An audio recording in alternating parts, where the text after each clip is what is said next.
తాకట్లో ఉన్న బంగారాన్ని విడిపించి ఆ రోజున మార్కెట్ ధర కట్టి మిగిలిన డబ్బును మీకు అందిస్తుంది కొమ్మూరి గోల్డ్.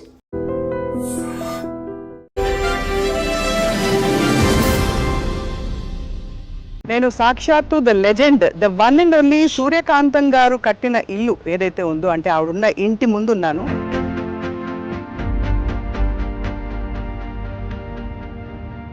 వారి కుమారులతో మాట్లాడకపోతున్నాం మనం ఇవాళ.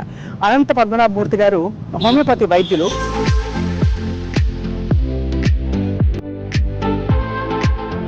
The one and only doctor Suryakantham గారి ఇంట్లోకి ప్రవేశించాం.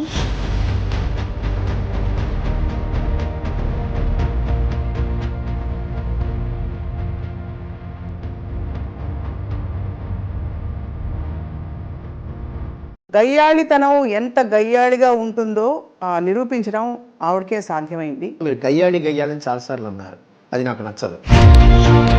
ఈ లెక్కలో గయ్యాళి. నా చిన్నతనాన్ని చూసాను ఆవిడని అమ్మ, అందరూ అమ్మ అనే పిలుస్తారు. గుండమ్మ కథ వచ్చినప్పటి నుంచి గుండక్క గుండక్క గుండక్క ఫేమస్ అయింది. మీరు హోమియోపతి డాక్టర్ అవ్వాలన్న కోరిక వారిదేనా? అది అమ్మే తత్వమని చెప్పారు. డాక్టర్ గాలి బాలసుందరరావు గారిని ఉండేవారు. అమ్మ ఆనాడు అంత దూరదృష్టితో ఆవిడ నాకు అది నేర్పించబట్టి దాదాపు ఒక హీరోయిన్ కి రావాల్సినంత స్థాయి గుర్తింపు అమ్మకి రావడం, కొన్ని సినిమాలు అంటే గుండమ్మ కథ లాంటి సినిమాలు టైటిల్ రోల్ ఆవిడే. సో ఇవన్నీ మీకు అప్పట్లో తెలిసిందా వారి ఘనత ఏమిటి, ఎంత గొప్పవారిని? అమ్మని అందరు గౌరవిస్తున్నారు, అందరి దగ్గర తీసుకున్న వాళ్ళంతా కుటుంబం. అప్పుడంతా టీం వర్క్ అంటారు చూసారా, ఆ టీం వర్క్ ఇప్పుడు ఉందో లేదో నాకు తెలియదు. కానీ మీరు అమ్మ చిన్ననాటి సినిమా షూటింగ్ జ్ఞాపకాలు ఏమైనా గుర్తుంటే? జయనుమల్ గారు ఫ్రీక్వెంట్గా అనేవారు, సావిత్రి గారు అనేవారు ఇంతకుముందు, నువ్వు గట్టిగా కొట్టాలి, నా చర్మం ఎర్రబడాలి, అప్పుడే నాకు బ్రహ్మాండమైన యాక్టింగ్ వస్తుంది, లేకపోతే నీకే పేరు వస్తుంది, నాకు రాదు. అంటే అమ్మ దగ్గర దెబ్బలు తినని వ్యక్తి ఒకళ్ళే నాకు తెలిసి జమున గారు. అమ్మా అన్నయ్య నేను బజార్ వెళ్తున్నా, అక్కయ్యకి చీరలు కొనుక్కొస్తా. అక్కయ్యకి చీరలా? సావిత్రి గారి గురించి అమ్మ బాధపడేవారా? అమ్మ సహాయం కూడా చేసేవాళ్ళు. దాన్ని ఆ చిన్నప్పుడు నేనే తీసుకెళ్ళి ఇచ్చేవాడిని. అదే బాధిస్తుంది సార్, అంత వెలుగు వెలిగి వాళ్ళ చాలా. సావిత్రి గారి విషయంలో అమ్మకి సావిత్రి గారిని అంత కదా, ఆవిడ కూడా చాలా బాధపడింది. ఎందుకు పిచ్చి పిల్ల అలా చేసుకుంది. సూర్యకాంతం గారు బాబావారి భక్తులు కదా? అవును. సో ఎప్పటి నుంచి ఆ భక్తి మీకు తెలిసి, అంటే మీ ఊహ తెలిసి? అమ్మతో వెళ్ళినప్పుడు ఆయన అలా చూస్తూ ఉండి, ఈయన కళ్ళు ఎలా ఉన్నాయి, ఈయన ఇలా ఎందుకు, ఈయన చెన్లో కాంతి ఎందుకు వస్తుంది, అంత కాంతి ఎందుకు ఉంది వీటికి. టెన్షన్గా అందరూ వచ్చి అంటే పద్ధతిగా పేమెంట్లు ఇవ్వడం అవన్నీ, అంటే పద్ధతిగా అంటే లాస్ట్ పేమెంట్లు ఎప్పుడు ఫైల్ అయ్యేది, అది వేరే విషయం. అది అందరూ చెప్తారు సార్. అది అందరూ వేటూ సుందరరామూర్తి గారు, బాబు నాకు డబ్బు ఇవేయా అనేవాడు. ఏమండి అనేవాడు, వాడు చెక్ ఇస్తాడయ్యా, చెక్ ఇదిగో ఇచ్చాడు చూడు, పోస్ట్ డేట్ వేసి, ఎప్పుడు వస్తుందో నాకు తెలియదు. తెర బయట గలగలగలగా తిరుగుతూ అలా ఇన్ని చేస్తూ నేర్పిస్తూ ఉన్న అమ్మ ఇంకా ఫైనల్ దశలో సార్ కష్టంగా ఉండేది మనసులో. చాలా. నేనేం చేశాను నాకే తెలియదు, నేను ఏమేమి బ్లండర్స్ చేశాను, ఏమేమి తప్పులు చేశాను నాకే తెలియదు. ఏమైంది సేవలు రాదు. అందరికీ నమస్కారం. ఇవాళ ఆనందం ఏంటో తెలుసా? నేను సాక్షాత్తు the legend, the one and only Suryakantham garu కట్టిన ఇల్లు ఏదైతే ఉందో, అంటే ఆవిడున్న ఇంటి ముందున్నాను. సో ఇదే సూర్యకాంత రెసిడెన్సీ అని పైన, అంటే ఇక్కడ ఫ్లాట్స్ కట్టారు ఇప్పుడు. కానీ ఇదే స్థలంలో సూర్యకాంతం గారి ప్రేమ, ఆప్యాయత, గయ్యాళితనం, ఇంకా అనురాగం అన్నీ కూడా ఈ నెలంతా చూస్తుందన్నమాట.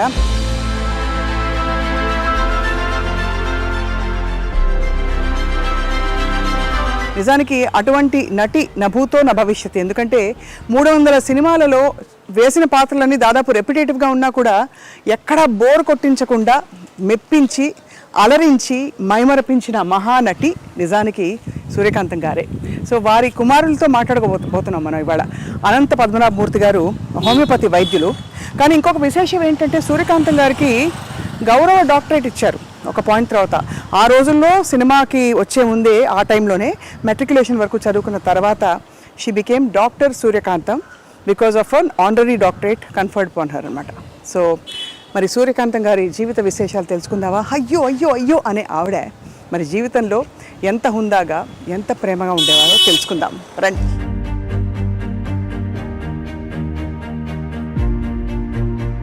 సో అదనమాట సూర్యకాంతం గారి ఇంట్లోకి అడుగు పెడుతూ ఇదిగో ఇది బిల్డింగ్గా ఇల్లుగా ఉన్నప్పుడు ఇది అన్నమాట నేమ్ ప్లేట్ సూర్యకాంతం అని. డాక్టర్ అనంత పద్మనాభమూర్తి గారు వారి కుమారులు హోమియో వైద్యులు, బాగా పరిచయం అన్నమాట, సుపరిచితులు. సో వారి ఇంట్లోకి అడుగు పెడుతున్నాం. రండి రండి రండి. నమస్కారం సార్. డాక్టర్ గారు ఇప్పుడు ప్రిస్క్రిప్షన్ రాయబోతున్నారా, అమ్మగారి విశేషాలు చెప్పబోతున్నారా తెలుసుకుందాం. అక్కడ రాగానే ఒక విధమైన కళ, ఫైర్ బ్రాండ్ కనిపించింది ఇంట్లో. అయితే మన ముందు సూర్యకాంతం గారు బాబా గారి భక్తులు చాలా అని వినికిడు అనమాట. సో మరిన్ని విషయాలు తెలుసుకుందాం. వీరేమో సూర్యకాంతం గారి కోడలు గారు అనమాట. నమస్కారం అండి. ఇక్కడ హోమియో మందులో వైపు అండ్ ఇక్కడ ఇటువైపు అంతా అవార్డులు, ఇంకా నవ్వులు, ఆశీస్సులు, పెద్ద పెద్ద వాళ్ళ ఫోటోలు ఉన్నాయి అక్కడ. చక్కని చిరునవ్వు, ఎంత గంభీరమైన పాత్రలు వేసిన, గయ్యాళితనం చూపించిన ఆ చిరునవ్వులో మాత్రం ఏదో ఒక ఆకట్టుకునే అద్భుతం ఉంది కదా. సో చూడబోతున్నాం, తెలుసుకోబోతున్నాం బోల్డ్ అనే విశేషాలు.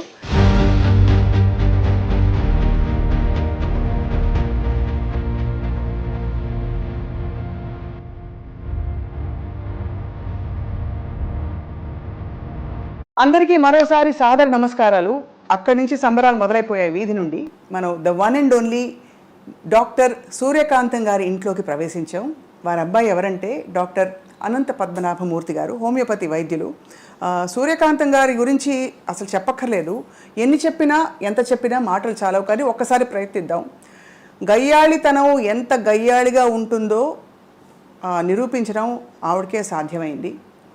కోడల్ని రాచి రంపాన పెట్టాలన్నా, కొడుకుని చెప్పు చేతుల్లో ఉంచుకోవాలన్నా, అల్లుండి ఇంకా కూతుర్ని అందరినీ కూడా ఒక్కసారిగా ఒక్క గొంతుతో గర్జించి అదుపులో పెట్టుకోవాలన్నా వారికి మాత్రమే చెల్లింది.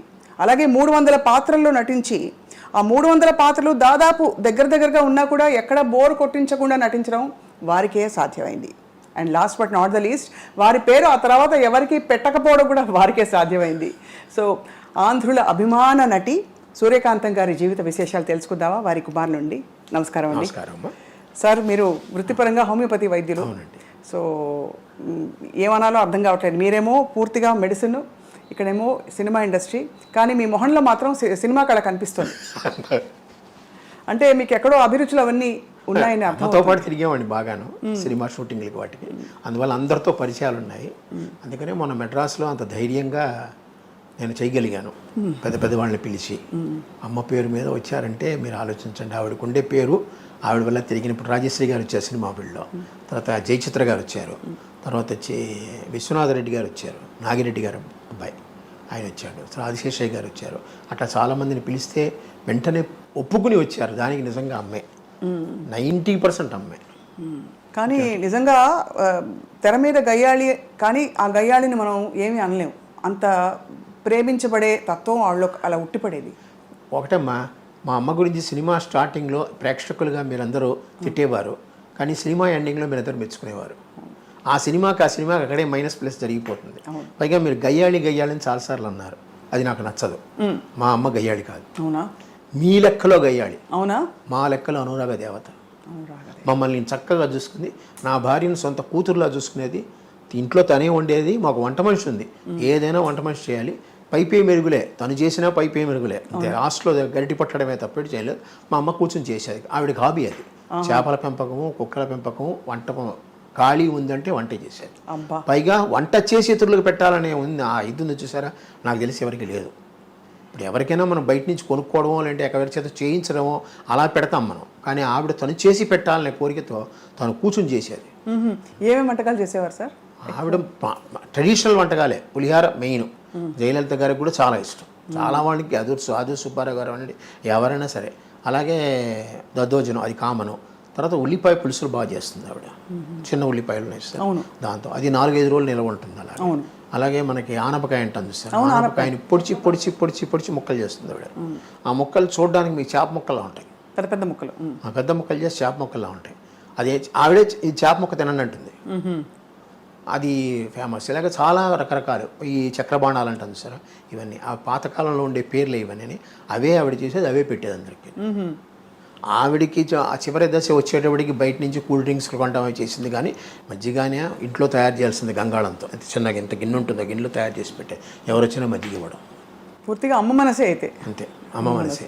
ఎవ్వరితో పెద్దగా అనవసరంగా కోపం తెచ్చుకోవడం ఏం లేదు. అందరినీ నాయన అని పిలుస్తుంది. పైగా ప్రతి వాళ్ళు ఆవిడ చిన్నతనం, నా చిన్నతనాన్ని నేను చూసాను, ఆవిడని అమ్మ, అందరూ అమ్మ అనే పిలుస్తారు. ఇంకోటి అక్క, లేకపోతే ఆ గుండమ్మ కథ వచ్చినప్పటి నుంచి గుండక్క గుండక్క గుండక్క ఫేమస్ అయిపోయింది. అందరూ అమ్మ అనే పిలుస్తారు. ఒక్క భానుమతి గారు మటుకు సూర్యం అని పిలుస్తారు. సూర్యం అని పిలుస్తారు చిన్నప్పటి నుంచి. అలాగే కొంతమంది పాతకాలపు వాళ్ళు ఉన్నారు, షావుకార్ గారు అవనండి, నాగేశ్వరరావు గారు అవనండి, వీళ్ళందరూ. ఎందుకంటే ఆవిడ మొగరాయిళ్ళ ఉండేది అని తత్వం వాళ్ళలో ఉందన్నమాట. షావుకార్ జానకి అంజలిదేవి గారు అమ్మ అనే పిలుస్తారు, శారద గారు అమ్మనే పిలుస్తారు. విజయనిర్మల గారు అంటే చెప్పనక్కర్లేదు, ఆవిడ ఏది ఉన్నా సరే అమ్మతో మాట్లాడతారు. చాలా ఆవిడ పర్సనల్ విషయాలు కూడా అమ్మతోనే మాట్లాడతారు. అంటే అమ్మ ఆవిడ దగ్గర. అలాగే జయలలిత గారు, ఆవిడకి అమ్మే. కారణం ఏంటంటే సంజయ్ గారు అమ్మకి క్లోజ్ ఫ్రెండ్. అందువల్ల సంజయ్ గారు పోయినప్పుడు అమ్మ ఆవిడ దగ్గర తీసుకుని చూసుకున్నారు. దాంతో ఆ యొక్క అభిమానం ఆవిడకి చివరి వరకు ఉంది. మీరు హోమియోపతి డాక్టర్ అవ్వాలన్న కోరిక వారిదేనా? ఆవిడ కోరిక. నేను ఎంకామ్ చదివాను మేడం. ఎంకామ్ చదివితే నా బ్యాంక్లో ఉద్యోగం వచ్చింది 1974. ఈ హోమియోపతి 72-73లో డిప్లొమా కోర్స్ ఒకటి ఉంది, అది అమ్మే చదవమని చెప్పారు. అప్పుడు డాక్టర్ గాలి బాలసుందరరావు గారిని ఉండేవారు, చంద్రమోహన్ వాళ్ళ మామగారు. ఆయన చెప్పాడు, నువ్వు హోమియో చదువుకో, బాగుంటుంది నీకు, మీ ఇంట్లో వాళ్ళకి కూడా హోమియో చాలా ఇష్టం, ఏదో నా పేరు కోసం నా దగ్గరికి వస్తారే కానీ మీకు అది బాగా పనిచేసింది, నువ్వు హోమియో డాక్టర్ అవ్వు, డిప్లొమా ఉందని ఆయనే చెప్పారు. కుప్పికరణ ఒక ఆయన ఉంటే ఆయన దగ్గరికి పంపించారు. ఆయన ద్వారా నేను నేర్చుకున్నాను, 2 సంవత్సరాలు డిప్లొమా చేశాను. తర్వాత నాకు ఆంధ్రా బ్యాంక్లో ఉద్యోగం వచ్చింది. ఆ కాలంలో అంతా 100 వాట్స్ బల్బులు కదా, ట్యూబ్ లైట్లు కూడా లేవు. నేను చెప్పేది 72-73లో. ఆ వేడిలో ఫ్యాన్ వేసుకోకుండా పొట్లాలు కట్టాలంటే నా వల్ల కాదు. అందుకని మూట కట్టి పటకమే వారేశాను. బ్యాంకులో జాయిన్ అయ్యాను. ఆఖరికి 2000లో నేను ట్రాన్స్ఫర్లు తట్టుకోలేక నేను రిజైన్ చేశాను జాబ్. అప్పటి నుంచి మళ్ళీ హోమియో నాకు జీవితం అమ్మ నేర్పింది. అమ్మ ఆనాడు అంత దూరదృష్టితో ఆవిడ నాకు అది నేర్పించబట్టి ఈరోజు నాకు పెన్షన్ చాలా తక్కువ వస్తుంది. నాకు వచ్చేది 32,000 అంత పెన్షన్. అయినా కూడా నాకు హోమియోపతి వల్ల కొంచెం ఆదాయం ఉంది. అది ఇది కలిపి చక్కగా అందరికన్నా ఈక్వల్ ఒక అప్పర్ మిడిల్ క్లాస్ పర్సనాలిటీగా నేను బతుకుతున్నాను. హాయిగా. అదే అమ్మ నటించిన పాత్రలు అన్నిట్లో అంటే మీరు చాలా షూటింగ్స్కి వెళ్ళేవారా? దాదాపు నేను ఖాళీగా ఉన్నప్పుడు అమ్మ షూటింగ్కి వెళ్తాను. ఇంకా నాకు వ్యాపకం లేదు. నాకు సాధ్యమంత వరకు మీరు ఏమనుకోనంటే ఆ పదం మంచిదో కాదో అని అమ్మ కూర్చుని. అవునా? అదే ఆవిడ ఏం చెప్తే అదే. అలాగే అన్నీ ఇప్పటికీ ఆవిడ పద్ధతులు పాటిస్తూనే ఉంటాను. పొద్దున్న 4 గంటలకు లేవడం, ఇద్దరం లేస్తాం. తను తొందరగా స్నానం చేస్తుంది, కొంచెం లేట్గా చేస్తాను అంతే. తను 5కే చేసేస్తుంది, నేను 6:30-7 గంటలకు చేస్తాను. అది ఆఫ్ లేట్.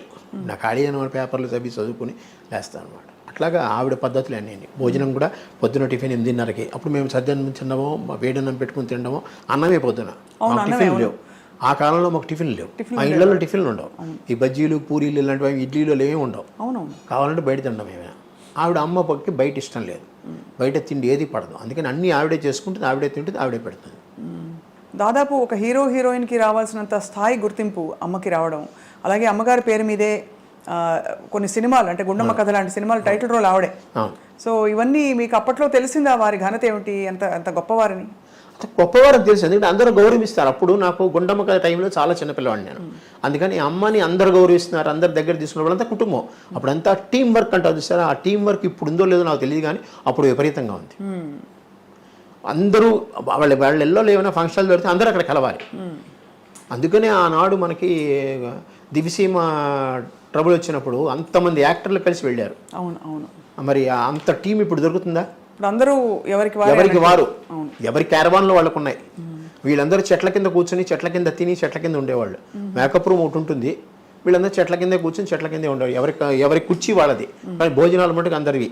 చాలా కష్ట జీవితం ఆ రోజుల్లో. అంటే సినిమా ఇండస్ట్రీ అంటే అనుకుంటాం కానీ చాలా నిజంగా. ఎందుకంటే షెడ్ నుంచి బయటకు వచ్చారనుకోండి, ఫుఫ్ అనుకుంటూ వస్తారు, చెమటకి తట్టుకోలేక బయటకు వచ్చి చెట్ల కింద కూర్చునేవారు. ఇప్పుడంతా ఏసీలు పెద్దగా లేవు కదా. అవునవును. ఒక చోట ఏసీ ఉందంటే అందరూ 30 మంది కూర్చునిపోయేవారు లోపల. అలాగా. సో మీరు ఒక్కరే కదా సార్ సంతానం అమ్మకి? అమ్మానండి. ఒక్కరే పెరగడం మీకు ఎప్పుడైనా అంటే ఎంతో మంది అమ్మ దగ్గర తీసుకుని చదువు చెప్పించారు కదా. అందరితో పరిచయాలు మాకున్నాయి. అందరితో ఎవరు కానీ చాలా అందరికీ. కేసరి స్కూల్ మైలాపూర్ ఉంది చూసారా, అందులోనే మాకు సంబంధించిన వాళ్ళు అందరూ. మీరు అమ్మ చిన్ననాటి సినిమా షూటింగ్ జ్ఞాపకాలు ఏమైనా గుర్తుంటే పంచుకోగలరు? ఎందుకంటే మీరు అంటే మా అందరికీ లెజెండ్స్ అని కనిపించి అసలు కూడా ఊహించుకోలేము. అటువంటి వారితో వారి మధ్య మీరు పెరిగారు. సో ఆ జ్ఞాపకాలు ఏమైనా గుర్తున్నాయా? ఏదైనా పర్టికులర్ సినిమా షూట్? సావిత్రి గారి టైంలో నాకు అంత ఊహ లేదు. వెళ్ళేవాడిని, చూసేవాడిని, బట్ అంత గుర్తుపెట్టలేదు. బట్ అత్తగారు కొత్త కోళ్ళు అందులో విజయనిర్మల గారు ఫ్రీక్వెంట్గా అనేవారు, సావిత్రి గారు అనేవారు ఇంతకుముందు, నువ్వు గట్టిగా కొట్టాలి, నా చర్మం ఎర్రబడాలి, అప్పుడే నాకు బ్రహ్మాండమైన యాక్టింగ్ వస్తుంది, లేకపోతే నీకే పేరు వస్తుంది, నాకు రాదు. అలాగే అంటే అమ్మ దగ్గర దెబ్బలు తినని వ్యక్తి ఒకళ్ళే ఒకళ్ళు నాకు తెలిసి జమున గారు. అంటే ఆవిడ ఒక్కతే ఎప్పుడూ కూతురుగానే వేస్తుంది. అవును. అమ్మా అన్నయ్య నేను బజార్ వెళ్తున్నా, అక్కయ్యకి చీరలు కొనుక్కొస్తా. అక్కయ్యకి చీరలా? కూతురు కొంచెం ఆవిడ కూడా కొంచెం గారాల పట్టి, అలాగే ఈవిడ గారాల పట్టిగానే చూసుకునేది ఆవిడ. అందుకని ఆవిడ ఒక్కటి తప్పేసి మిగతా వాళ్ళందరికీ కదా. వాణిశ్రీ అంటే గోరింత దీపం తీశారు, అక్కడ కూడా ఎంత బాధ పెట్టేది. దాదాపు గొప్ప నటీమణులందరూ సూర్యకాంతం గారి చేతిలో నిజంగా దెబ్బలు తిన్న మరి. దెబ్బ కొట్టే అది ఎడం చేత్తో ఎంత విసురుగా వస్తుంది. అప్పుడు తగ్గలకుండానే కొడుతుంది ఆవిడ, కానీ ఆ విసురు తట్టుకోలేరు ఎవరు. మన కుడి చేతికి కూడా అంత బలం లేదు, ఆవిడ ఎడం చేతికి అంత బలం ఉంది. Left hander basically left hander ఆవిడ. అన్ని ఒక సంతకం మటుకు తెలుగులో పెడుతుంది, లెఫ్ట్ హ్యాండ్ రాయగలదు ఆవిడ, సంతకంలో తెలుగు నేర్చుకుంది. అలాగే భానుమతి గారి ఇంటికి మీరు వస్తూ పోతూ ఉండేవారు? చిన్నప్పుడు వస్తే పోతే ఉండే, ఆవిడ ఇక్కడికి వస్తూ ఉండేది. ఇదే ఇల్లు, ఇండిపెండెంట్ హౌస్. అప్పుడు ఇండిపెండెంట్ హౌస్. అమ్మగారు ఎప్పుడు కట్టించారు? 1956లో మేము చిన్న ఇల్లుగా కొన్నాం అమ్మా. ఇది యాక్చువల్గా స్పేస్ ఎక్కువగా ఉంది, కొనుక్కుని అప్పుడు మేము మెల్లిమెల్లిగా డెవలప్ చేసుకున్నాం, పక్కన గదులన్నీ వేసుకుని. 1956లో మేము వచ్చాము ఇక్కడికి. అమ్మ పోయేంత వరకు ఇండిపెండెంట్ గానే ఉంది. అమ్మ ఫస్ట్ సంవత్సరీకాలు కూడా ఇక్కడే జరిగాయి. హౌస్ ఒక ఇండిపెండెంట్ హౌస్. దాని తర్వాత ఇది ఇచ్చారు డెవలప్మెంట్కి. అమ్మగారి నటన చూసి మిగతా వాళ్ళు సహ నటీనటులు ఏమనుకునేవారు అంటే, ఎందుకంటే అంత సహజంగా నటిస్తారు, ఇలా స్క్రీన్ మీదకి రాగానే ఆవిడ బాడీ లాంగ్వేజ్ అంతా నాకు తెలిసిన బాగా బాగొచ్చింది. నాకు తెలిసినంత వరకు చాలా మంది నువ్వు కొంచెం తగ్గితే నేను మాట్లాడతాను, నాకు వినపడుతుంది అన్న ఫీలింగ్లు నేను విన్నాను. అంటే ఎలాగా? ఎందుకంటే ఈవిడ వాగ్దాటికి కొట్టిపారేస్తుంది అనమాట ఏదొచ్చినా కూడా. ఆ సీన్లో ఈవిడే డామినేటింగ్. ఆ సీన్లో ఇంకోళ్ళకి రావాలంటే గ్యాప్ ఉండదు. పైగా ఈవిడేం డైలాగులు కొత్తగా చెప్తుంది, మీరు రాసిన డైలాగులు కన్నా కొత్తగా చెప్తుంది. పైగా డైరెక్టర్ ఆవిడ వదులుతాడు ఏదైనా అంటే కొంచెం ఇంప్రూవైజేషన్ చేసుకోవడానికి. అది బాగుంది చేసేయమంటాడు, అందుకనే చేసే. ఇప్పుడు చాలా మంది చక్రపాణి గారు లాంటి వాళ్ళందరూ అమ్మ చెప్పడం ఏంటంటే, చాలా మంది ఆత్రేయాత్రిగా ఆవిడికి డైలాగులు ఎందుకు 2 ముక్కలు రాస్తే మిగతా అంతా చెప్పేస్తుంది. ఇటు వచ్చి ఆ క్యారెక్టర్ నేములు పేర్లు చెప్పాలి, క్యారెక్టర్ పేర్లు చెప్తే ఆవిడ ఆ ధాటిలో కొట్టుకుని వెళ్ళిపోతుంది. మా అందరికి పదే మళ్ళీ మాట్లాడేది అదే, ఏవే టిఫిన్ చేసావా? ఆ పిలుపులోనే ఉందమ్మా. అది ఒక విధమైన అథారిటీ కాకుండా ఆప్యాయత కూడా అందులో ఉంది. అవును, అథారిటీ ఆప్యాయత రెండూ ఉండి అంటే ఒక్కొక్క మూమెంట్ లో ఆవిడకి ఏమన్నా మళ్ళీ ఆవిడ సింహం కంటే తగ్గిందంటే తెర మీద అది చూడలేరు, ఎవరు తట్టుకోలేరు. సూర్యకాంతం గారికి ఎవరికైనా ఏదైనా అవ్వచ్చు, కానీ ఆవిడకి చిన్న ఈగ కూడా అది చెప్పాను. ఆప్యాయత లాస్ట్ లో వచ్చేస్తుంది, మీ అందరికి అభిమానం. పైగా ఇప్పటికీ మన ఇంట్లో పిల్లలతో సహా ఎవరైనా చూశారంటే అమ్మ వచ్చినప్పుడు ఉండే ఫీలింగ్స్ మిగతా వాళ్ళ మీద పెద్దగా కలగదు. అది నేను మొన్న కాకినాడ వెళ్ళాను చూడడానికి. అంటే కాకినాడలో కూడా ఒక ఫంక్షన్ చేద్దామని ఒక ఐడియా. అక్కడికి వెళ్ళినప్పుడు అందరూ ఎలా చూశారంటే నేను ఎవరో వాళ్ళకి తెలీదు, నాకు కాకినాడకి సంబంధం లేదు, చిన్నప్పుడు ఇప్పుడు పుట్టాను అంతే తప్పితే. కానీ వెళ్ళిన వెంటనే అంత అభిమానం, అమ్మ సూర్యకాంతం గారు మేము చేస్తాం, మేము చూస్తామని ముందుకు వచ్చినారు చూసారా. అంత ఒక చిన్న సైజు ప్రవాహం 40-50 మంది వచ్చారు నా దగ్గర. కంటే మీరు ఆలోచించు, అందరూ పెద్ద డాక్టర్లే. అవును, ఆ మెమరీస్ అలాంటివి. పై 30 ఏళ్ళు అయిపోయిన తర్వాత ఇప్పుడు చాలామంది అంటారు అమ్మగారికి పద్మశ్రీ రాలేదు మీకు ఏమన్నా. నాకు దాని మీద సంబంధం లేదు. 30 ఏళ్ళు అయింది ఆవిడ పోయి. ఇప్పటికీ ఆవిడ గురించి ప్రజల హృదయాల్లో చెరగని ముద్ర. అది పద్మశ్రీ వాళ్ళు రాదు, ఊరికే పక్కన నేమ్ బోర్డు పక్కన పెట్టుకోవడానికి ఒక డిసిగ్నేషన్ లాగే అది. అవును, కానీ వారి జీవితంలో వచ్చిన పాత్రలు కావచ్చు, జీవితంలో వచ్చిన సంఘటనలు, అనుభూతులు అన్నీ కూడా ధైర్యంగా ఫేస్ చేశారా? ఎప్పుడైనా కష్టపడ్డారా? కానీ భయం ఎక్కువ. దేవుడా అది శ్రీదేవి సినిమాలో దేవుడా అనుకుంటుంది, ఆ క్షణం ఆ దేవుడా అనుకుంటుంది. ఎందుకంటే శ్రీదేవి ఇక్కడే ఉండేది, మా ఇంటికి వచ్చేది. అమ్మన్న ఇంటి ఏరియా కాముగా ఉంటుంది, ఇక్కడ కొనుక్కుంది ఆవిడ. సేటి గాలిలో కొనుక్కుంది ఆవిడ శ్రీదేవి. భారతి ఎదురు సందులో ఉండేది, మా ఇంటికి ఎదురుగుండా సందులో భారతి వాళ్ళ సిస్టర్ ఉండేవారు. తర్వాత షీలా అనుకుంటాను ఇక్కడ, మలయాళి, మన తెలుగులో కూడా చాలా సినిమాలు చేసింది ఆవిడ. ఇక్కడే ఉన్నారు. జయలలిత గారు మనకు కొంచెం దగ్గర స్టెల్లా మెరిస్ కాలేజ్ వెనకాల ఉన్నారు. అది కామెడీ అని ఆ కాలంలో. సో శ్రీదేవి గారు ఇక్కడికి వస్తూ ఉండేవారా? ఇక్కడే ఉండేవారు ఆవిడ. తర్వాత ఇక సినిమా షూటింగ్లకి వాటికి వేరే ఊళ్ళు వెళ్ళడం అని వెళ్ళి తర్వాత డెవలప్ అయిన తర్వాత వెళ్ళిపోయింది ఆవిడ. ఇక్కడ ఆ ఇల్లు అలాగా ఖాళీగా తాళం వేసుకుంది. సో ఏ ప్రోగ్రామ్ ఉన్నా ఏదైనా సరే ఇంట్లో ఫంక్షన్ జరిగిందంటే అందరూ వస్తారమ్మా.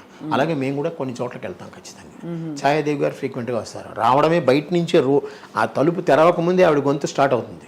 ఓహో, ఛాయాదేవి గారా? ఛాయాదేవి గారు ఆవిడ చాలా అసలు ఆగదు, ఆవిడ ఆగదు. అమ్మ ఛాయాదేవి గారు బాగానే ఉండేవారు. అంటే ఒక విధంగా మా ఫ్యామిలీలో అమ్మ ఆవిడ కూర్చుంటే అమ్మ తక్కువ మాట్లాడేది, ఆవిడ ఎక్కువ మాట్లాడేది. హేమలత గారు అలా కాదు. హేమలత గారి ఇంటికి మేము వెళ్ళేవాళ్ళం, మా ఇంటికి ఆవిడ వచ్చేది. వాళ్ళ అబ్బాయి శరత్ ఉన్నాడు, నా క్లోజ్ ఫ్రెండ్ అతను. ఆ శేషగిరిరావు గారు హస్బెండ్ ఉన్నారు. వాళ్ళతో కూడా చాలా సత్సంబంధాలు. ఏది వచ్చినా ఖాళీ ఉన్నారంటే కాంతం అంటూ వచ్చేసేది అనమాట. ఏం చేస్తున్నావు, మా వంటకాలు నువ్వు ఎలా చేయవలే, మీ వంటకాలు రుచి చూపించలేదు ఆవిడ. వాళ్ళు నాన్ వెజ్ కదా, అందుకని. అవును అవును.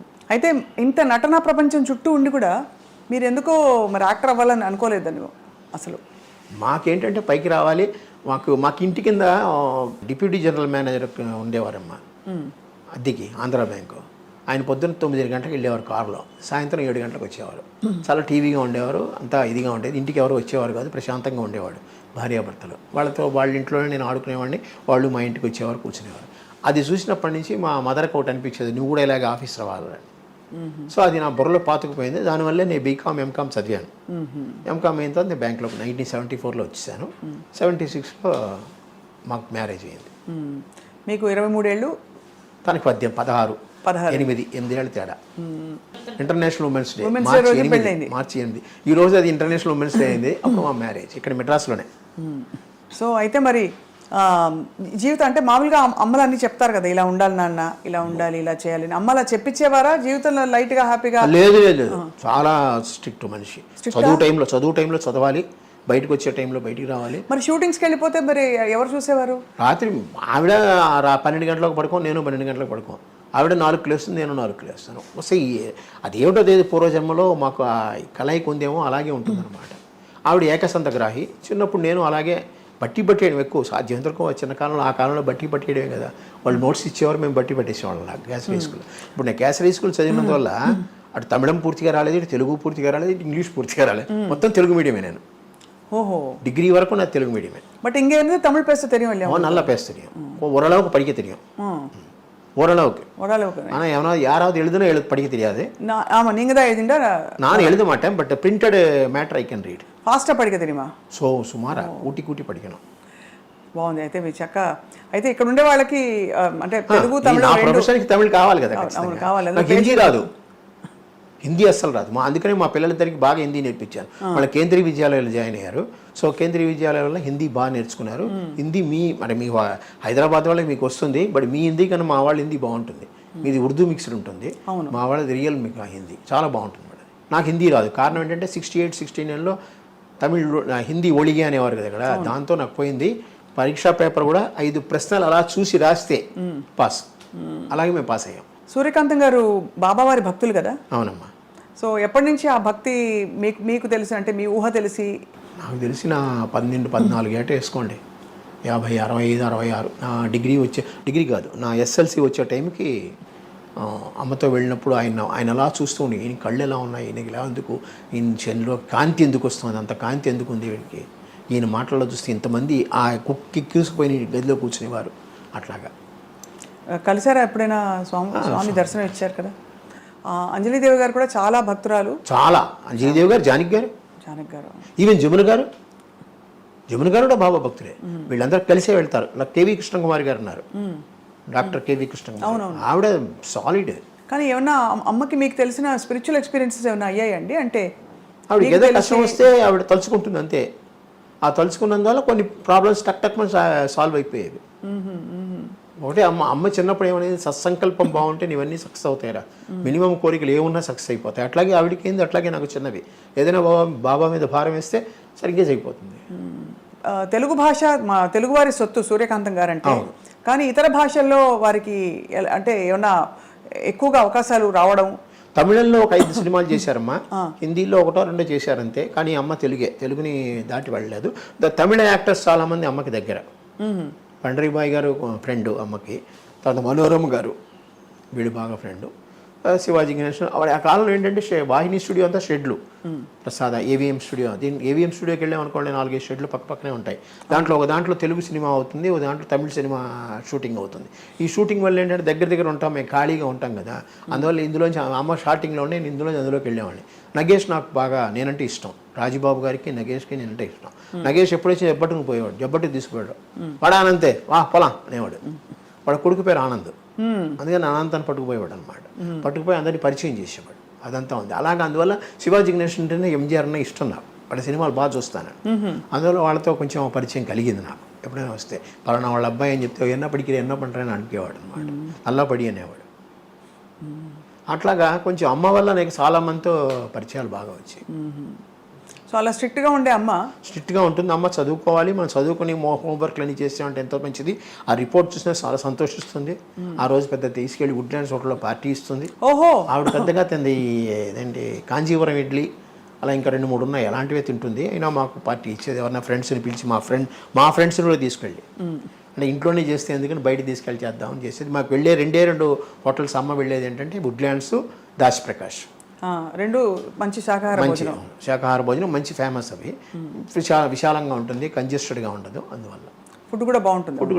అప్పుడు దాశప్రకాష్ ఐస్ క్రీమ్స్ కూడా వచ్చాయి కదా. Dasaprakash famous for ice creams.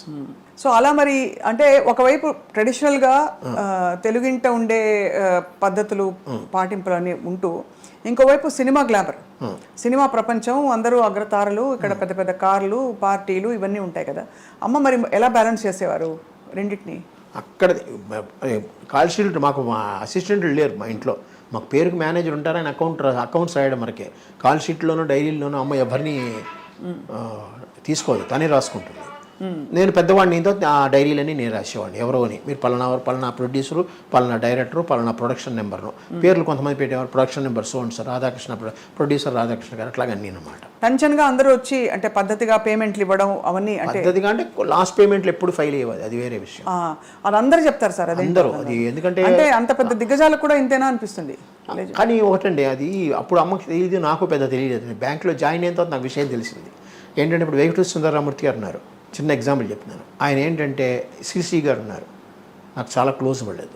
CC గారు అంటే చాలా క్లోజ్, నా సొంత కొడుకులో చూసుకుంటాడు ఆయన. వచ్చి నాకు 20 రూపాయలు కావాలనేవాడు, ఇచ్చేసేవాడు. నేను 2-3 రోజులు ఆగి చెక్ తెచ్చి ఇచ్చేవాడు. ఇది ఎప్పుడు పాస్ అయితే అప్పుడు డబ్బు తీసుకునేవాడు. అట్లాగా వేటూరు సుందరరామూర్తి గారు, బాబు నాకు డబ్బు ఇవేయా అనేవాడు. ఏమండి అనేవాడు. వాడు చెక్ ఇస్తాడయ్యా, చెక్ ఇదిగో ఇచ్చాడు చూడు, పోస్ట్ డేట్ వేసి, ఎప్పుడు వస్తుందో నాకు తెలియదు, డబ్బు ఇచ్చేస్తావా అనేవాడు. సరే అని క్లిప్కి పెట్టుకుని డబ్బు ఇచ్చేసేవాడిని. ఎంతండి ఆ కాలంలో 100-150.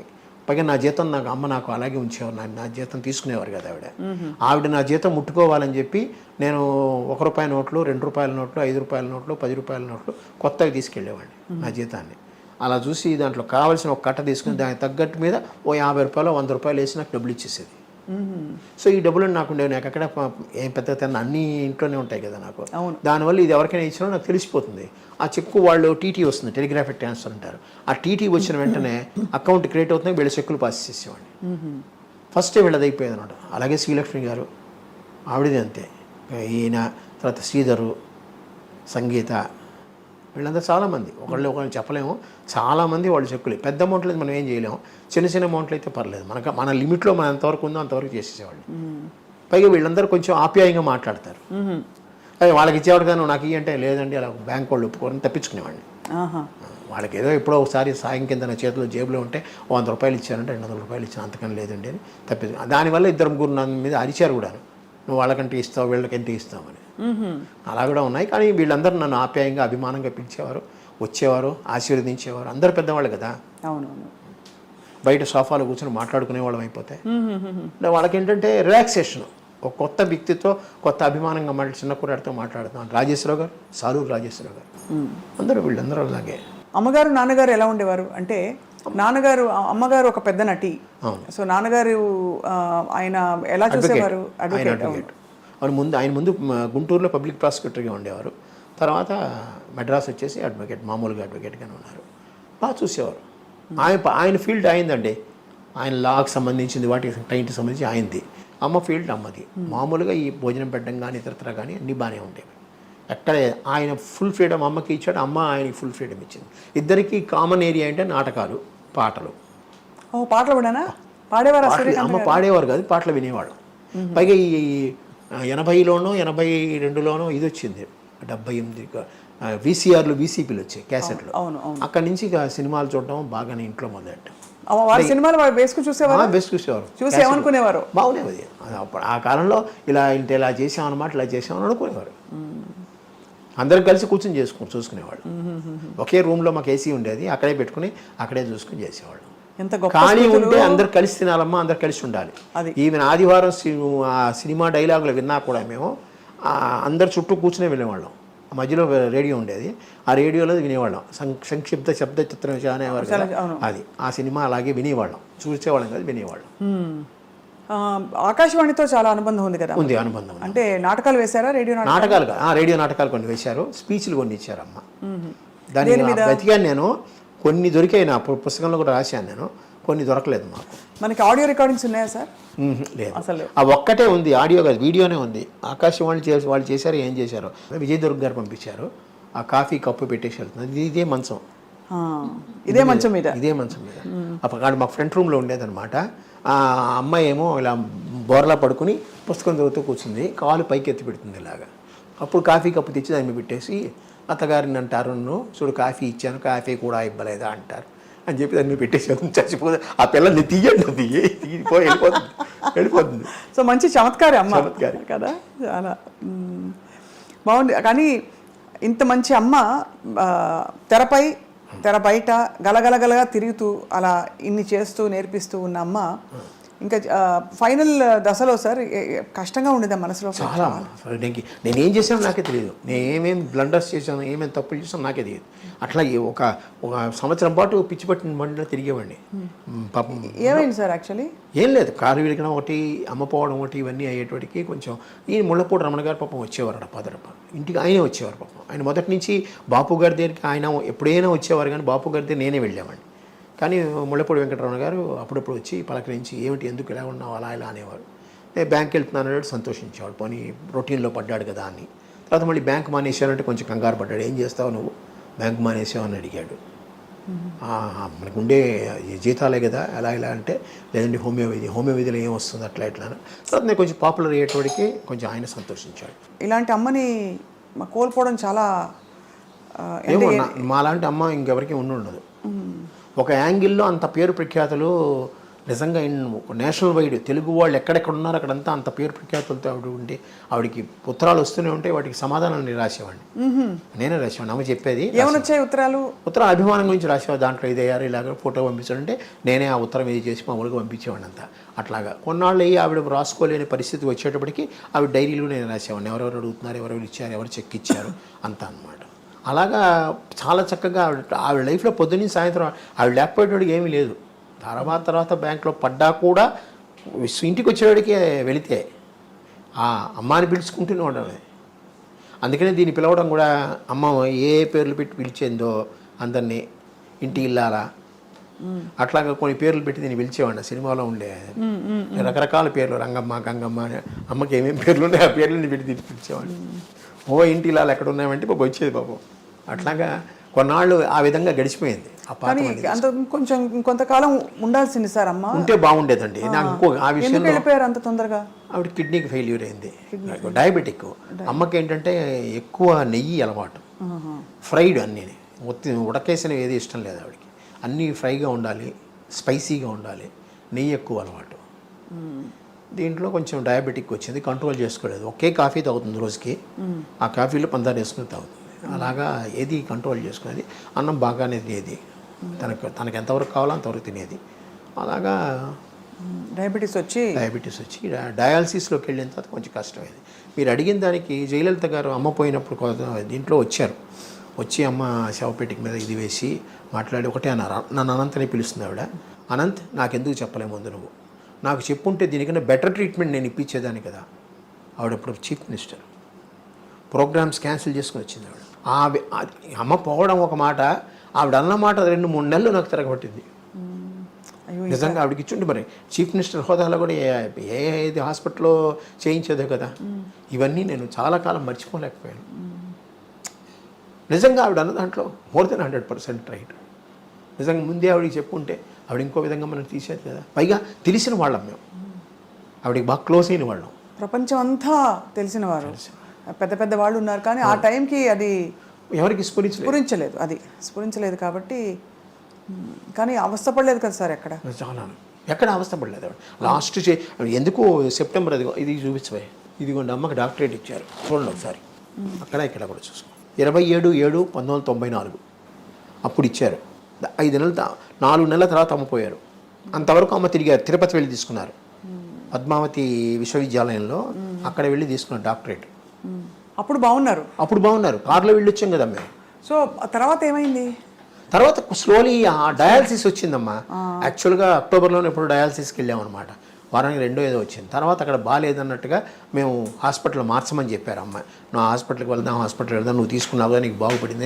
నేను ఫిజికలీ హ్యాండిక్యాప్డ్, ఆ యాక్సిడెంట్లు దెబ్బతిన్నా కదా, అందుకని అక్కడికి వెళ్దామంటే సూర్య హాస్పిటల్ చేసి, సూర్య హాస్పిటల్ వచ్చేవాడికి వారానికి 2 రోజులు చేశారు. అట్లాగే ఇంటి దగ్గర నుంచి వెళ్ళేవాళ్ళం. అక్టోబర్లోనే ఇప్పుడు వెళ్ళాం. అక్టోబర్ నవంబర్ అయ్యేటానికి కొంచెం హార్ట్ ప్రాబ్లం కూడా అమ్మకు వచ్చింది. దాంతో వాళ్ళు ఐసీయూలో పెట్టారు డిసెంబర్ 10వ తారీఖు ఎప్పుడో మేము హాస్పిటల్కి వెళ్ళాం. అక్కడి నుంచి అలాగా అయిపోయింది. కానీ వీళ్ళందరూ రాధాకుమారి గారు కానీ, ముళ్ళపూడి వెంకటరమణ గారు కానీ, వాళ్ళ మిసెస్ గారు, వాళ్ళ తాలూకు వాళ్ళు అందరూ, సినిమా వాళ్ళు ఇక్కడ ఉన్న వాళ్ళందరూ హాస్పిటల్కి వచ్చి చూసిన వాళ్ళే. హాస్పిటల్లో ఎన్ని రోజులు ఉన్నారు సార్? హాస్పిటల్లో 11 రోజులు 12 రోజులు ఉన్నారు. 12 రోజులు ఉన్నారు. కానీ ఈ వార్త వినగానే అందరూ అయిపోయి ఉంటారు, అందరూ అయిపోయారు. అది పైగా రాత్రి అమ్మ 9:15 ఎంతకో పోయారు. అప్పుడు వెంటనే రమణ గారే వచ్చి, ఎంబీఎస్ ప్రసాద్ గారు ఒక ఆయన ఉన్నాడు, ఆయన చెప్పిన వెంటనే ఆయనే త్రూఅవుట్ పేపర్స్ అన్నీ వచ్చేసినట్టు చేశారు. వచ్చారు జనాలు, కొంతమంది యూట్యూబ్లో చూసాను, ఎవ్వరు రాలేదు, ఒక్కళ్ళే కూర్చున్నారు, మేము 3 ఉన్నాం అలా అన్నట్టుగా ఏదో యూట్యూబ్లో వచ్చాయి. కానీ అది కాదమ్మా, ఆ రోజు అందరూ వచ్చారు. ఇంకా శాద గారు వచ్చారు, జీవరలక్ష్మి గారు వచ్చారు, వాణిశ్రీ గారు వచ్చారు, అందరూ వచ్చి చూసి వెళ్ళారు. మీ పాత్రికేయులు ఎంతోమంది వచ్చారు. అంటే ఎందుకు అనిపిస్తుంది అంటే సార్, అంత వైభవంగా జరిగినప్పుడు మెడ్రాస్లో ఉన్నంత వరకు అందరు వచ్చారమ్మా. అయితే శ్మశానానికి తీసుకెళ్ళేటప్పుడు 7 మంది 8 మంది వెనకాల వచ్చారు, ఎవరు సినిమా వాళ్ళు. ఎన్టీ రామారావు గారితో, అక్కినేని నాగేశ్వరరావు గారితో చాలా బాగుంది. ఎన్టీ రామారావు గారు వస్తానని చెప్పి ఆయన కోసం నేను మధ్యాహ్నం వరకు ఉంచాను. సడన్గా ఆయనకి ఏదో ప్రోగ్రామ్ వచ్చిన తర్వాత అటు డైవర్ట్ అయ్యారు ఆయన. అందువల్ల రామారావు, నాగేశ్వరరావు గారు ఏదో బయట ఊర్లో ఉన్నారు కానీ రాలేకపోయారు. ఫోన్లోనే చెప్పారు నాకు. నేను అది మేము జీర్ణించుకోలేని ఇది యాక్చువల్గా.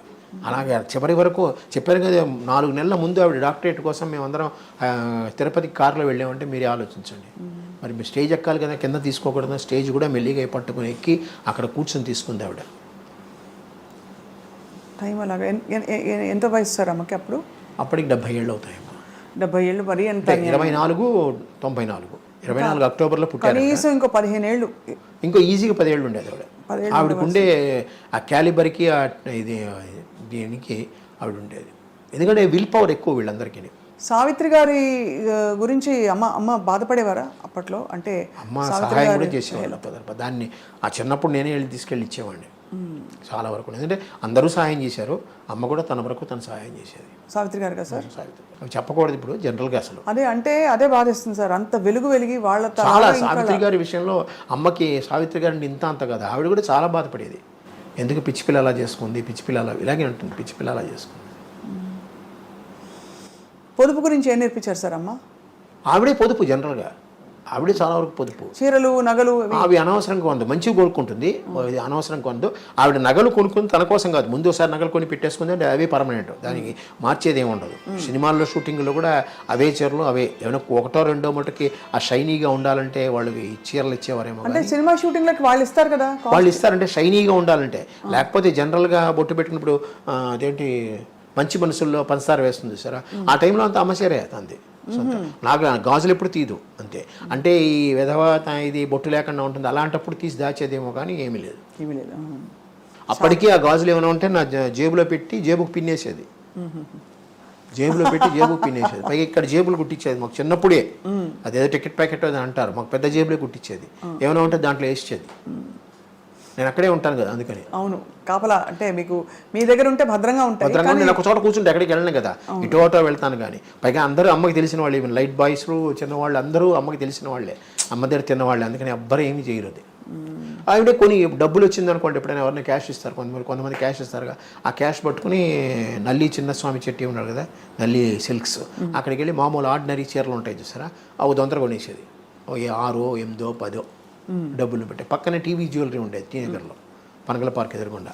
అక్కడ ఈ తాళిబొట్లు చిన్నవి చిన్న గొలుసులు ఉంగరాలు అలాంటివి కొని పెట్టేది. ఎప్పుడైనా ఎవరికైనా పెళ్ళిళ్ళు కావాలంటే అది ఇచ్చేసేది. ఓ అలాగే చిన్నపిల్లలకి మన క్యాసరీ స్కూల్లో సాధ్యమంతకు చాలామందికి ఆవిడ ఫీజులు ఆవిడే కట్టేది. ఎవరికైనా చాలామంది పుస్తకాలు కొనడం కానీ ఫీజులు కట్టడం అవి నాకు కూడా అలవాటైంది. పైగా నేను ఆ సాయి ఆర్గనైజేషన్లో ఉందని ఆర్గనైజేషన్ ద్వారా నేను చేస్తూ ఉంటాను. అడాప్టింగ్ చిల్డ్రన్స్ అంటారు, ఎడ్యుకేషనల్ అడాప్టింగ్ చిల్డ్రన్స్. ఎంత గొప్ప జీవితం సార్. అమ్మగారు చీర ఏమన్నా ఉందా సార్? చాలా కాలం ఇది కట్టింది, ఇప్పుడు లేదు ప్రస్తుతం. ఒకటి కూడా లేదు సార్? అక్కడికి లేదు, చాలా కాలం తనే కట్టేది. అమ్మగారి జ్ఞాపకం అంటేనే సూర్యకాంతం గారి. అసలు మా అమ్మాయి దగ్గర ఉందేమో ఒక చీర కట్ చేసి, ఇప్పటికీ ఉందనుకుంటా కదా పాప దగ్గర ఉంది. ఒక చీరని కట్ చేసి రెండు చుడిదార్లు కుట్టించుకుంది. అలా అలా ఉండిపోవాలని. అంటే మా డాక్టర్కి మా మదర్ అంటే చాలా చాలా ఇష్టం. అంటే వీళ్ళిద్దరు చిన్నప్పుడు పుట్టినప్పుడు డైనింగ్ టేబుల్ మీద కూర్చోబెట్టి, కుర్చీలో కూర్చోబెట్టేవారు కాదు, టేబుల్ మీద కూర్చోబెట్టి అన్నం తినిపించేది ఆవిడ. అందుకని మా డాక్టర్కి చాలా బాగా ఇష్టం. ఆ పుస్తకంలో తన వ్యాసం రాసింది, బాగా రాసింది. మామూలుగా అరచేతి నడ్డు పెట్టుకుని సూర్యకాంతిని ఆపద్దు అని అంటారు కదా డైలాగ్. సో నేను నాకు పేరు పెట్టేసుకుని, చూడండి అరచేతి నడ్డు పెట్టుకుని సూర్యకాంతాన్ని ఆపలేరు అని అనుకుంటూ ఉంటాం మా ఆఫీసు. అలాగా ఆవిడ పేరు ఎవరు పెట్టుకోలేదు ఏమిటో తర్వాత సినిమా ఇండస్ట్రీలో. సినిమా ఇండస్ట్రీలో పెట్టుకోవాలి, బయట మా బంధువుల్లో కొంతమంది పెట్టుకో, 2-3 పెట్టుకున్నారు సూర్యకాంత్. ఒరిజినల్ పేరు ఇప్పటికీ ఆ పేరుతోనే ఉన్నారు వాళ్ళు. కాదు, అమ్మగారి పేరు ఒరిజినల్ పేరు సూర్యకాంతమే, మార్చుకోలేదు. సో పూర్వం సార్ తన చిన్నప్పటి విశేషాలు చెప్పినప్పుడు నాటకాలు అవి రంగస్థల ప్రవేశం అవన్నీ చెప్పేవారు. ఇప్పుడు కాకినాడలో ఆవిడ యంగ్ మెన్స్ హ్యాపీ క్లబ్లోంచి వచ్చారు వీళ్ళు. అంజలిదేవి గారు అవనండి, ఆదినారాయణరావు గారు, ఎస్వి రంగారావు గారు, రావు గోపాలరావు గారు, అమ్మ, ఇంకా ఇద్దరు చాలామంది ఉన్నారు. వాళ్ళందరూ కాకినాడలో ఉండే దంటు కళాక్షేత్రం అని ఉంటుంది, అదే యంగ్ మెన్స్ హ్యాపీ క్లబ్. అందులో వీళ్ళందరూ ఒక విధంగా, ఇప్పుడు మీరు ఫిల్మ్ కాలేజెస్ ఏవో ఉన్నాయి కదా, ఫిల్మ్ ఇన్స్టిట్యూట్స్, కంపేర్ చేస్తే అది ఒక పెద్ద నాటక రంగం. అక్కడ ప్రొడక్షన్ స్టార్ట్ అయ్యి వచ్చింది. అక్కడ నేర్చుకున్న వాళ్ళు వీళ్ళందరూ. ఆ పేరుకి ఇప్పటికీ నేను కాకినాడ చేస్తే అక్కడే చేయాలని కోరిక నాకు. ఎందుకంటే ఆ ఏరియాలో ఉంది, ఇంకా ప్రస్తుతం ఉంది అది, స్టిల్ ఇట్ ఇస్ రన్నింగ్. వాళ్ళకి ఒక మినీ థియేటర్లా ఉంటుందన్నమాట లోపల, నాటక రంగం, ఎయిర్ కండిషనే బాగుంటుంది. అక్కడే చేయాలన్న కోరిక. ఆయన ఒప్పుకుంటే, దంటు భాస్కర్రావు గారు ఉన్నారు, వాళ్ళ మనవడు అనమాట. ఆయన వస్తే అక్కడే చేయాలని కోరిక. చూద్దాం, అక్టోబర్లో అనుకుంటున్నాం. తప్పకుండా జరగాలి మంచి కార్యక్రమాలు. అలాగే మనకి ఈయన చెయ్యొద్దన్నారు ఎవరు, మురళీమోహన్ గారు, మెడ్రాస్లో చేయొద్దు, సినిమా పరిశ్రమ హైదరాబాద్లో ఉన్నప్పుడు హైదరాబాద్లో చేయాలన్నారు. నేను ఒకటి అన్నాను, ఇక్కడ వెంకయ్య నాయుడు గారిని పిలిచానండి, 2 జడ్జీలను పిలిచాను, పెద్ద పెద్ద వాళ్ళందరినీ పిలిచాను, పైగా అమ్మ కెరీర్ ఇక్కడే డెవలప్ అయింది. నా ఎక్స్ప్లెనేషన్ నేను ఇచ్చుకున్నాను ఆయనతో. కానీ ఆయన అక్కడే చేయాలని పట్టుబట్టారు, కానీ కుదరలేదు. నాకు ఇక్కడే స్టార్ట్ చేశాను, ఇక్కడే ఎండ్ చేశాను. ఆయన అన్నాడు ఫినిషింగ్ కావాలంటే నెక్స్ట్ అక్టోబర్లో హైదరాబాద్లో చేద్దామని అన్నారు. ఆ మాట ఆయన అన్నారు. చూద్దాం, దేవుడి దయ వల్ల, అమ్మ దయ వల్ల అయితే కొనసాగిస్తున్నారు కదా సార్ అంత మంచి మనసుతో, అన్ని అమృతాయి చక్కగా జరుగుతాయి. అన్ని అమ్మ ఆశీర్వాదం ఉంటే ఖచ్చితంగా హైదరాబాద్లో కూడా చేస్తాను, అది మురళీమోహన్ గారి సహాయంతో ఖచ్చితంగా. ఇప్పుడు అయితే మొత్తం ఫైనల్ ఈ అమ్మగారు నటించిన సూర్యకాంతం గారి సినిమాలంటే నాకు గుండమ్మ కథ నా ఫేవరెట్. మీ ఫేవరెట్ ఏంటి సార్?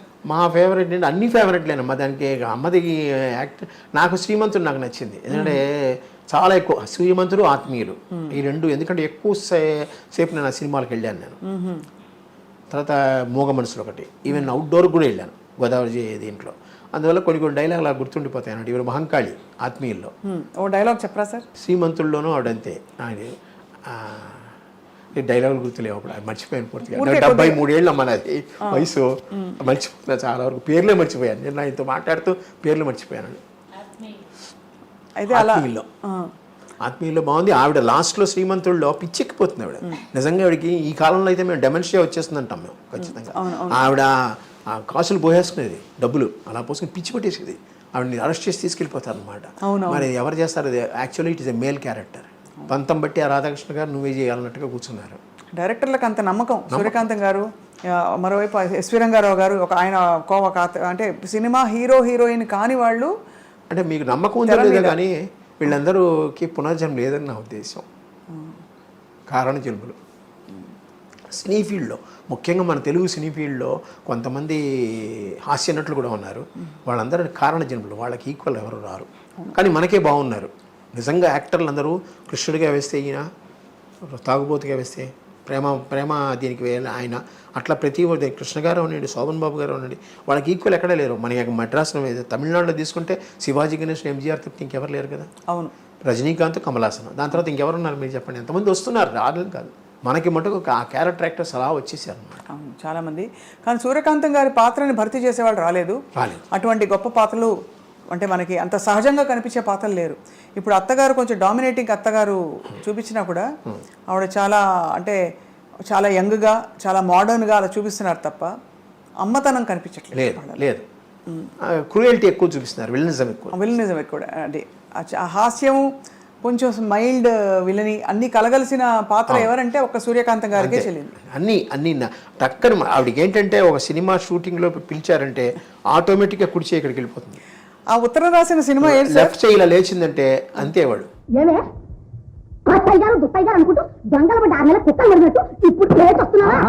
ఈ రెండు ఆ ముక్కు తిప్పడం కానీ, కళ్ళు తిప్పడం కానీ, మాట విరుపు కానీ అవన్నీ టకటక వచ్చేస్తాయి ఆవిడకి. So entire her body will act. అదేం సినిమా సార్? ఏంటది ఉత్తరం ఏదో వచ్చింది ఇంగ్లీష్లో చదువు అంటే మై డియర్ అంటే నా ప్రియమైన అంటే నా ప్రియమైన ప్రియానా అంటుంది అని నాథా డియర్ అంటే దుప్పి దుప్పి దుప్పి దుప్పి దుప్పి కాదు దుప్పి కాదు ప్రియమైన దుప్పి అంటే దుప్పి అంటే నా ప్రియానా కాదు నాథానా అని. అసలు ఒక్కొక్క రిమార్కబుల్, చాలా రిమార్కబుల్. సూర్యకాంత్ గారికి వేరే ఇతర హాబీస్ ఉండేవా సార్? చేపల ట్యాంకులు, చేపలతో చూసుకుంటుంది. 4 ట్యాంకులు ఉంటాయి ఇప్పుడు లేవు మా ఇంట్లో. ఎందుకు ఇష్టం సార్ చేపలు? ఆవిడ చేపలు క్లీన్ చేసుకోవడం, చేపలతో ఆడుకోవడం. కుక్కలు 3 ఉండేవి మాకు. అల్సేషన్ కుక్క బయట కట్టేసేవాడు ఎక్కువ. పొమరీన్ డాగ్ ఒకటి, డాషన్ డాగ్ ఒకటి ఉండేది. ఆ 2 ప్లస్ వంట, ఈ 3. ఆవిడకి ఇంకేం లేదు, పుస్తకాలు చదువుకోవడం. పెద్ద హాబీ పుస్తకాలు చదవడం. ఆ పుస్తకాలు చదువుతూనే రాత్రి వరకు ఉంటుంది. ఆవిడ చదివినంతకాలం చదివిన తర్వాత నా చేత చదివించుకునేది. అలాగే రోజు పుస్తకం చదువుతూ ఆవిడ నిద్ర చిన్న సైజు గురక వచ్చిందంటే పుస్తకం మూసేవాడిని. అట్లాగా నేను చెప్పానుగా, పొద్దున్న లేచినప్పటి నుంచి అమ్మతోనే నాకు ఏదో ఒకటి, ఏ పుస్తకమైనా సరే. అలాగే ఎద్రపూడి సులోచన గారు, మాదిరెడ్డి, వీళ్ళందరూ చాలామంది మన ఇంటికి వచ్చేవారు, మాట్లాడేవారు. అవన్నీ ఉన్నాయి. వాళ్ళతో కొంచెం పరిచయాలు ఉన్నాయి నాకు. నీ పేరే పెట్టాను రా అనంతని జీవన తరంగాల్లో 2వ కొడుక్కి అని చెప్పింది ఆవిడ. చెప్పేవారు. చాలా great life sir. Malathi Chandrarao అమ్మకి ఇంకొక హాబీ వాచీలు ఎక్కువ. వాచీలు అంటే చాలా ఇష్టం, ఉంటూనే ఉంటుంది ఆవిడ. అలాగే కళ్ళజోళ్ళు మారుస్తూనే ఉంటుంది ఆవిడ. కార్లు ఒకటి, ఆ కార్ల గురించే చాలా చోట్ల యూట్యూబ్లో ఆవిడ కార్ల బిజినెస్ చేయలేదు. ఆవిడ ఫారెన్ కార్లు కొనుక్కుంటుంది. ఈ మధ్యలో స్టేట్ ట్రేడింగ్ కార్పొరేషన్ ఒక ఆయన ఉంది, ఆయన సర్వేశ్వరరావు గారు ఒక ఆయన ఉన్నాడు, దానికి మేనేజరు. ఆయన కొత్త కారు ఏదైనా షిప్లోంచి వచ్చింది అంటే ఫారెన్ కారు నాకు ఫోన్ చేసేవాడు, నేనే తీసేవాడు. ఇలా కారు వచ్చిందో ఒకసారి చూడనేవాడు. వెళ్ళి నేను డ్రైవ్ చేసి కొంచెం అలాగా నాకు ఒక హాబీ ఉందిలేండి, అది చూసేవాడిని. అమ్మ చెప్పింది ఎక్కడికి వెళ్ళారంటే ఇలా వెళ్ళానంటే, బాగుందా కారు అంటే, పెద్ద కారు అమ్మ అంటే ఇలా చూద్దాం అనేది వెళ్ళేది. నచ్చిందంటే ఇది ఇచ్చేసి అది తీసుకునేది. అది అంతే తప్పితే ఇంకేం లేదు. అది వ్యాపారం అని అనుకున్నారు. కానీ అమ్మ ఏంటంటే ఆవిడే డ్రైవ్ చేసేవారు. ఆవిడే డ్రైవ్ కూడా చెప్పులు లేకుండా డ్రైవ్ చేసేది. ఎందుకంటే ఆవిడ ఒక కారుని ఒక ఆయుధం, అంటే ఆయుధ పూజకి మనం ఎలాగ దుర్గాదేవిని చేస్తామో అట్లాంటి స్వరూపం. అసలే దాన్ని పైకి పెట్టాలి, చేతులతో చేయాలని అలాంటిది కాళ్ళకు పెట్టారు. మనం పెట్టినందువల్ల కాళ్ళతోనే చేయాలి, చెప్పులతో చేయకూడదు. చెప్పులు లేకుండా డ్రైవ్ చేస్తుంది. ఇప్పటికీ నేను కూడా చెప్పులు లేకుండా డ్రైవ్ చేస్తాను. చెప్పులు వేసుకుని డ్రైవ్ చేస్తాను, నా వల్ల కాదు. అలా కొన్ని హాబీస్ ఆవిడ చేసినవన్నీ వచ్చాయి. ఎడం చేయి తప్పుడు అన్నీ వచ్చాయి. కానీ ఒకటమ్మా, లాస్ట్లో మీకు ఒకటి చెప్పాలండి. మీరెవరు ఆడవాళ్ళు ఏమి అనుకోకుండా ఉంటే, లేచింది మహిళాలోకం అని ఒక పాటను చూశారు. అట్లాగా మా అమ్మని చూసి ప్రతి వాళ్ళు అత్తనే క్యారెక్టర్ని ప్రతి ఫ్యామిలీలో సృష్టించింది మా అమ్మే. అందరికీ అమ్మ ఉంటుంది, అక్క ఉంటుంది, చెల్లి ఉంటుంది, పెళ్ళాం ఉంటుంది, కూతురు ఉంటుంది. అత్త క్యారెక్టర్ ఇక్కడ ఈక్వల్ ఇంపార్టెన్స్ ఇచ్చింది మా అమ్మే సినిమాల్లో. పైగా చాలామందికి ఇప్పుడుండే లేడీస్కి అయ్యో బయటికి వస్తే ఎట్లాగ పోరాడాలి, ఎలా ఉండాలి, ఎలా మాట్లాడాలి, ఎలా చెయ్యాలి అనేది కూడా ఆవిడే నేర్పించింది.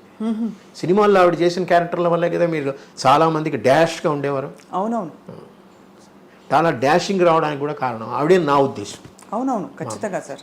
ఎందుకంటే హీరోయిన్కి ఉండవలసిన లక్షణాలు అవి అంటే మెయిన్ పాత్రలు వేసినా కూడా సూర్యకాంత్ గారు ఎక్కువగా ఈ ఒక స్త్రీవాదం లేకపోతే ఒక ఇండిపెండెన్స్, పైగా ఇంకోటి ఆడవాళ్ళు తన టాలెంట్ నిరూపించడానికి ఆవిడ కారణమైంది. వాళ్ళకి ప్రతి వాళ్ళకి ఒక టాలెంట్ ఉంటుంది, ఆ టాలెంట్ నిరూపించడానికి ఆవిడకి కారణమైంది. ఆవిడ అందుకనే పంటరిబాయి గారు వచ్చినప్పుడు అంతా అంటూ ఉంటారు, నేను అన్ని సినిమాలో రామారావుకి ఏదైనా ఎంజీఆర్కి శివాజీ గణేశన్కి అమ్మ క్యారెక్టర్లు వేసాను, అంత చక్కగా పండించాను నేను, నువ్వేమో విలన్ క్యారెక్టర్లు వేస్తావు, నిన్ను అందరూ అమ్మ అని పిలుస్తారు, నన్ను ఎవడో అమ్మ అని పిలవరు, అవి పండ్రి అంటారు నన్ను. అలాగే నా ఫోటో కూడా నేను అమ్మని యంగానే పెట్టుకుంటాను, ముసలితనంలో పెట్టుకోండి నేను. వెనకాల ఎలా సార్ హెయిర్ స్టైల్ పోనీటైల్ వేసేవారా? లేదు, అదే అంటే ఇప్పుడు కలర్ వేసినందువల్ల అలాగైందేమో కానీ జనరల్గా ఒరిజినల్ హెయిర్ ఆవిడది. లాస్ట్లో పోనీటైల్ అంటే అదే కట్టుకునేవారా, జడ వేసుకునేవారా? జడ వేసుకునేది, ముడి వేసుకునేవారా? జడ వేసుకునేది. క్విక్గా కావాలంటే క్లిప్ లాంటిదే పెట్టుకోవడం. ఆవిడ జడే వేసుకునేది. అసలు ఈ కాలం ఈ తరం హీరోయిన్ అంటే నమ్మేస్తారు, అంత మోడర్న్గా ఉన్నారు అక్కడ. ఎందుకు మన ఫంక్షన్లో, మెడ్రాస్ ఫంక్షన్లో వెంకయ్య నాయుడు గారు చెప్పారు, ఆవిడంత అందగతే వీళ్ళకు కూడా లేదన్నారు. జయచిత్రకి రాజశ్రీకి చూపించి ఇలా చేయి చూపించి మరి అన్నారు. ఏమనుకోకండమ్మా మీరు అన్నాడు. ఏది మైక్లో అన్నాడు ఆయన. చక్కని తల్లి నిజంగా. ఇవాళ మీ ద్వారా వారిని కలుసుకోవడం మాకు సంతోషం సార్. చాలా సంతోషం. మీ అమూల్యమైన సమయం కేటాయించి, అమూల్యం లేదు, మా అమూల్యం అది. తప్పకుండా మాకు హోమియో మందు కావాలంటే, ఖచ్చితంగా లేదు మనసుకి మంచి మందు కావాలంటే, అమ్మ గురించి ఇంకా విశేషాలు కావాలంటే అప్పుడప్పుడు అలా వచ్చేస్తూ ఉంటాం. ఖచ్చితంగా రండి. మీకు అలాగే మీ మేడం గారికి, మీ శ్రీమతి గారికి ధన్యవాదాలు. చాలా చక్కటి జ్ఞాపకాలు పంచుకున్నారు సార్ ఇవాళ. ఇది ఇవాటి మధుర జ్ఞాపకం. నమస్కారం సార్. నమస్కారం అండి.